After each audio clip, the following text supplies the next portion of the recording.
Oui, Olivier, donc finalement, cette journée qui aura lieu à l'Hôtel Saint-Paul, l'ancien séminaire à Nice, samedi 9 avril prochain, finalement, elle va se dérouler comment et comment ça va se passer après tout ce que tu nous as dit, ça nous met l'eau à la bouche, mais essaye de nous expliquer un petit peu. Ben, ça va très bien se passer.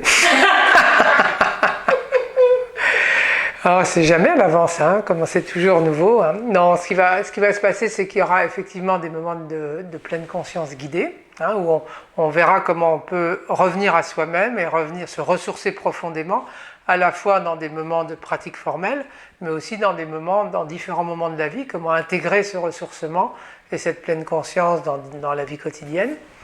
Il y aura des moments de partage, il y aura des moments d'écoute et de partage.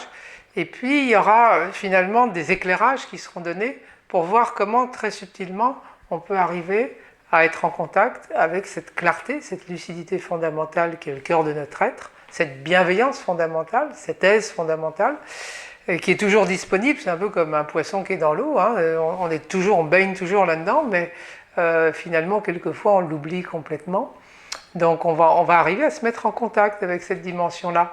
Et ce que j'espère, moi, c'est que les participants, on pourra tous repartir avec cette petite étincelle qu'on pourra ensuite nourrir tout au long de notre vie quotidienne pour garder cette joie d'être au quotidien à travers toute notre vie et qu'on pourra intégrer comme ça et faire rayonner dans notre vie. Super Olivier.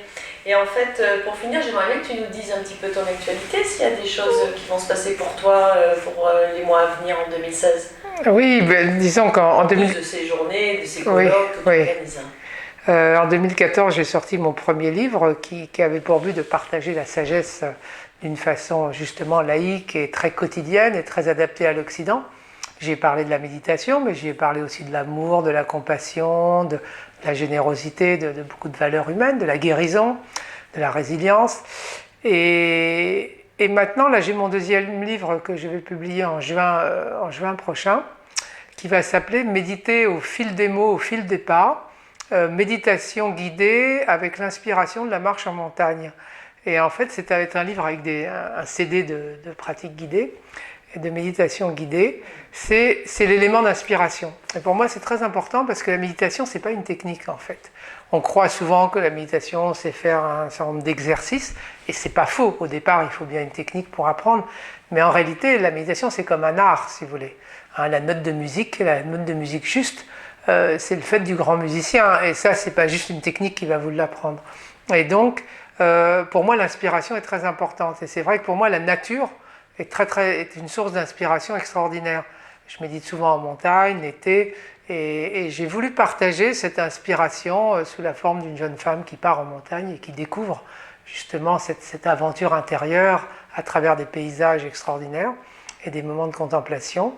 Et voilà, donc je publie ce livre au mois de juin et j'espère dans le futur continuer justement en faisant ce pont entre la pratique de méditation, mais surtout en lien avec l'art, avec la philosophie, avec la science, avec l'activité naturelle, avec tous les aspects de notre vie. Merci Olivier et à samedi 9 avril. Avec plaisir. Bon bisous.